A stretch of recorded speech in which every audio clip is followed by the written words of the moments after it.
श्री गणेशाय नमः।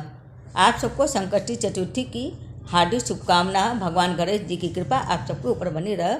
इससे पहले मैंने मुहूर्त डाल रखा है, वीडियो बना रखा है, आप लोग ज़रूर देख लीजिएगा। आज इस वीडियो में कथा डालूंगी। तो माघ के महीने के कृष्ण पक्ष को आने वाली चतुर्थी माघ को संकष्टी चतुर्थी कहते हैं या तिलकुट चतुर्थी के नाम से जाना जाता है। इस चतुर्थी पर भगवान गणेश की आराधना और व्रत अनुष्ठान करने से संतान प्राप्ति और संतान से जुड़ी हर समस्या का नाश होता है। भगवान श्री गणेश जी की असीम कृपा प्राप्त होती है। आइए अब कथा सुनते हैं तिलकुट चतुर्थी व्रत का। एक समय की बात है, एक नगर में जेठानी और देवरानी रहा करते थे। जेठानी अमीर थी और देवरानी गरीब थी। देवरानी भगवान गणेश की बहुत बड़ी भक्त थी। देवरानी का पति जंगल से लकड़ियाँ काटकर नगर में बेचकर अपना घर गुजारा चला रहा था और अक्सर बीमार भी रहा करता था। वहीं देवरानी जेठानी के घर काम करने जाया करती थी और उसके घर झाड़ू पोछा इत्यादि काम किया करती थी और बदले में जेठानी इससे बचा हुआ खाना और पुराने कपड़े दिया करती थी। बस इस तरह से देवरानी का घर चल रहा था। इसी बीच माघ महीने की तिलकुटा चौथ का समय आ गया। देवरानी ने व्रत किया। बाजार से 5 आने का गुड़ और तिल ला के उसका तिलकुटा बनाया और छीके में रख दिया। भगवान श्री गणेश की तिल चौथ की कथा कहानी सुनी और सोचा कि जब चांद निकलने पर सबसे पहले तिलकुटा और उसके बाद ही कोई आहार करूंगी। कथा सुनकर वह जेठानी के यहाँ चली गई। खाना बनाकर जेठानी के बच्चों से खाना खाने को कहा तो बच्चे बोले माँ ने व्रत किया और माँ भूखी है, जब माँ खाना खाएगी हम भी तभी खाएंगे। जेठ जी को खाना खाने को कहा तो जेठ जी बोले मैं अकेला नहीं खाऊंगा, जब चांद निकलेगा तब सब मिलकर खाएंगे, तभी मैं भी खाऊंगा। जेठानी ने उसे कहा कि आज तो किसी ने भी अभी तक खाना नहीं खाया है, तो तुझे मैं कैसे दे दूँ? तू सुबह सवेरे ही बचा हुआ खाना ले जाना। देवरानी के घर पर पति बच्चे सब आस लगाए बैठे थे कि आज तो त्यौहार है, इसलिए पकवान आदि खाने को मिलेगा। परंतु जब बच्चों को पता चला कि आज तो रोटी भी नहीं मिलेगी तो बच्चे रोने लगे और इसके पति को भी बहुत गुस्सा आया। कहने लगा सारा दिन काम करके भी 2 रोटी नहीं ला सकती तो काम क्यों करती हो? पति ने गुस्से में आकर पत्नी को कपड़े धोने वाले के धोनों से मारा। धोना हाथ से छूट गया तो पाटे से मारा। वह बेचारी गणेश जी को याद करती हुई रोते रोते पानी पीकर सो गई।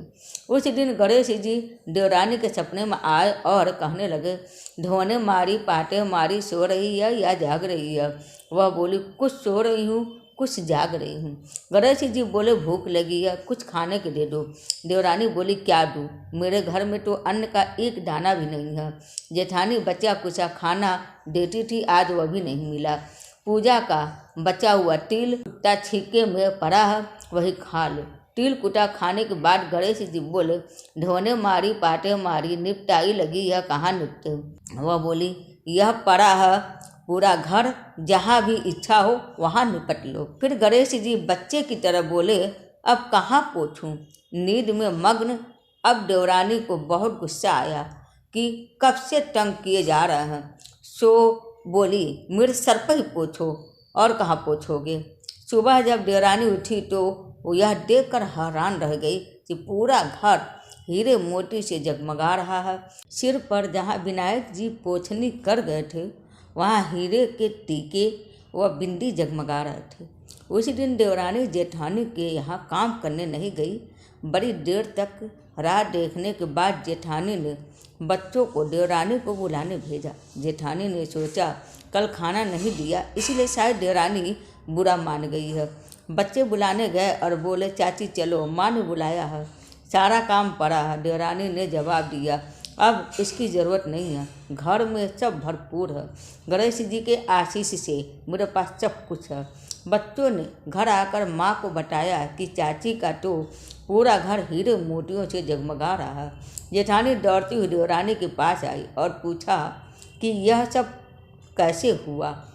देवरानी ने उसके साथ जो हुआ वो सब कह डाला। घर लौटकर जेठानी अपने पति से कहा कि आप मुझे ढोने से और पाटे से मारो। उसका पति बोला कि भली मानस मैंने कभी तुम पर हाथ उठाया भी है? मैं तुम्हें ढोने और पाटे से कैसे मार सकता हूँ? वह नहीं मानी और जिद करने लगी। मजबूरन पति को उसे मारना पड़ा। उसने ढेर सारे घी डालकर चूरमा बनाया और छीके में रखकर सो गई।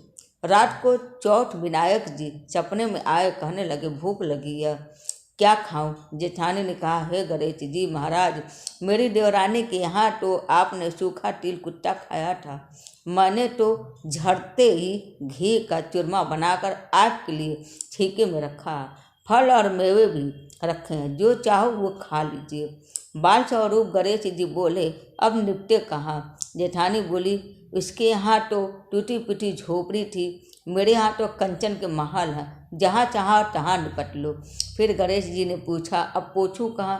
जेठानी बोली, मेरे ललाट पर बड़ी सी बिंदी लगाकर पोछ लो। धन की भूखी जेठानी सुबह बहुत ही जल्दी उठ गई और सोचा कि घर हीरे जवाहरात से भर चुका हुआ है, पर देखा तो पूरे घर में गंदगी फैली हुई थी, तेज बदबू आ रही थी। उसके सिर पर भी बहुत सी गंदगी लगी हुई थी। उसने कहा, हे गणेश महाराज, यह सब आपने क्या किया? मुझसे रूठे और देवरानी पर टूटे। जेठानी ने घर की सफाई करने की बहुत ही कोशिश की, परंतु गंदगी और भी ज़्यादा फैलती जा रही थी। जेठानी के पति को जब मालूम हुआ तो वो बहुत ही गुस्सा किया और बोला, तेरे पास इतना सब कुछ था, फिर भी तेरा मन नहीं भरा। परेशान होकर चौथ के गणेश भगवान जी की मदद के लिए विनती करने लगा। गणेश जी ने कहा कि देवरानी से जलन के कारण तूने जो कुछ भी किया था वह उसी का फल है। अब तू अपने धन में से आधा उसे दे देगी, तभी यह सब साफ होगा। उसने आधा धन बांट दिया, किंतु मोहरे की एक हांडी चूल्हे के नीचे गाड़ दिया था। उसने सोचा कि किसी को पता नहीं चलेगा और उसने उस धन को नहीं बांटा। उसने कहा कि हे श्री गणेश जी, अब तो अपना सब बिखरा समेटो। वो बोले, पहले चूल्हे के नीचे गाड़ी हुई मोहरों को हांडी सहित टाक में रखी हुई है 2 सुई के भी 2 हिस्से कर। इस प्रकार श्री गणेश जी ने बाल स्वरूप में आकर सुई जैसी छोटी चीज का भी बंटवारा किया और अपनी माया समेटी। हे गणेश महाराज जी, जैसे आपने देवरानी पर कृपा की, वैसे हम सब पर करना। कहानी कहने वाले, सुनने वाले पर और हुंकारा भरने वाले पर सब पर अपनी कृपा बनाए रखना, किंतु जेठानी को जैसा सजा दी वैसा किसी को मत देना। तो बोलिए गणेश महाराज जी की जय, चौथ माता की जय। तो उम्मीद है आप सबको मेरा वीडियो पसंद आया होगा। हरे कृष्ण, हर हर महादेव। कथा संपूर्ण हुआ।